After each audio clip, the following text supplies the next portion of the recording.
But we are matting down. We've split our trench to give us some nice clean walls to look at. We've got a few layers here. We've stopped finding the rubbish, which is great. So we're just getting through and testing to see if we can find the subsoil, and that will allow us to practice, well, drawing out the context and things like that. So yeah, it's good. So what are you guys doing? David's been shoveling, I've been maticking. We're trying to get to the subsoil. If you come have a look, we seem to have hit subsoil here, but not here because this is still full of debris.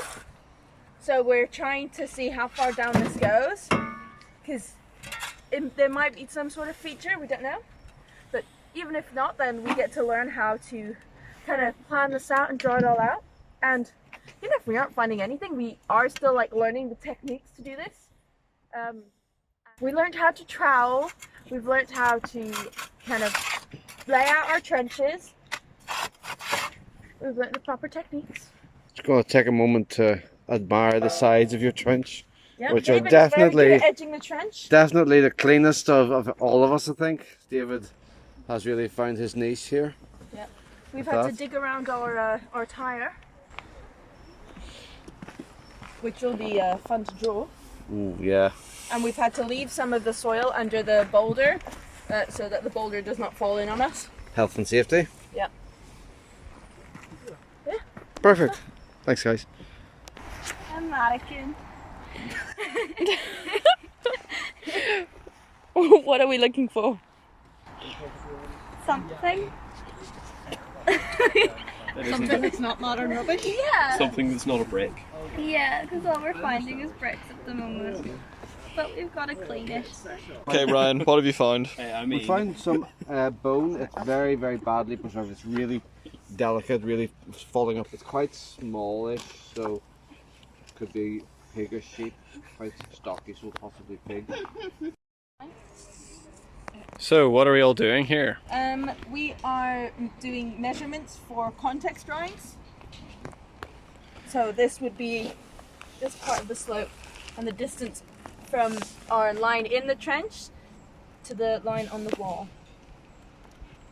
But yeah, so we have to do this to make sure we have, because we do take pictures, but we need to make sure that it isn't all on pictures in case our camera doesn't work or something like that. So we need to make sure that we have it on paper as well.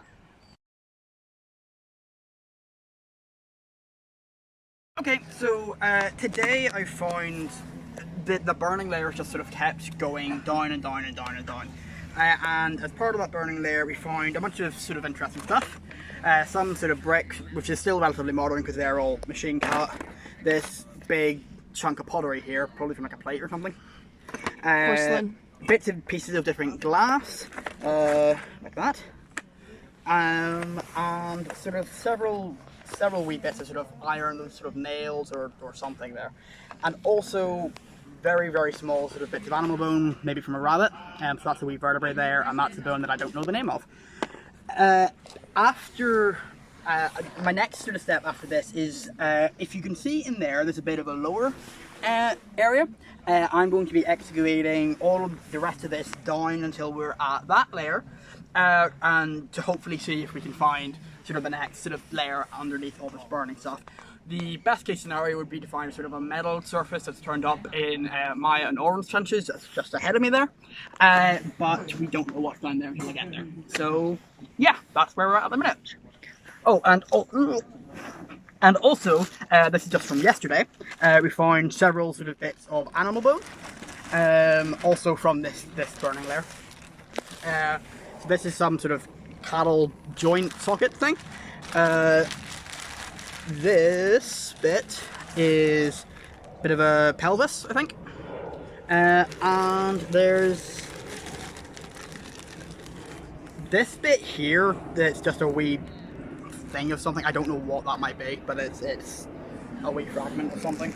And then there's what might be part of a rib or something there.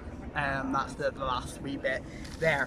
But all very interesting, and I'm just going to be excavating the rest of it.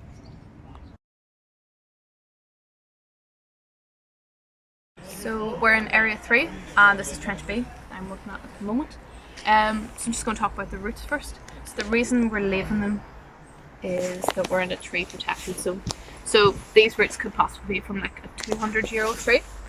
So we're just leaving them, can't touch them or mark them at all. And last week when it was really warm, I had to put water in them so they don't get scorched by the sun as well. So no touching those ones. It's different with the wee smaller ones. We can just snip those, which is good. So last week actually, I found a sort of possible feature and it had a stone in it. So here's the section drawn. If you can see that there. Yeah. And then this is the stone here. So we were just wondering, because it did have a stone in it, we were just wondering to see if that was like a post hole or anything, but it sort of just disappeared. But we have a record of it anyway. And then this is a plan of it. So this is from bird's eye view, and that circle bit there looks a bit like a watermelon. That's a possible feature from bird's eye view. Yeah, nice. With all the roots recorded as well. Then just kept going down. I found like bits of pottery, but it's all 17th century. Do you want to show us? Yeah, I'll show you those bits. This is sort of just the mass-produced hand-painted stuff. So that was sort of in the top layer. And some brown glaze stuff. I may as well show you that as well. Which I guess we were expecting to find, because this is the area from the I think we're supposed to find a 17th century building or something. So that's the brown glaze stuff. But then we stumbled upon some prehistoric stuff, which is very exciting. So if you want to take a view of the whole, I'm just half sectioning this bit just to see what's down here, just to make sure that it's not natural. And then I'm just after finding, like an hour ago, this bit of Bronze Age pottery. So we know it's Bronze Age because of the inclusions in here, and also like Neolithic pottery would be more orange in the middle because they typically like more oxygen in the fires. It's a different firing method. So this one's Bronze Age. It's very exciting. And then I'll just show you this big chunk of flint as well. So it's been struck, because you can see the wee scarring here and things, and it's still sharp. But yeah, I wonder who's the last person to touch this. That always makes me excited. And that's it. Just have to keep going and go until I find the natural, and I'll know I find the natural when I stop finding things. And that's it.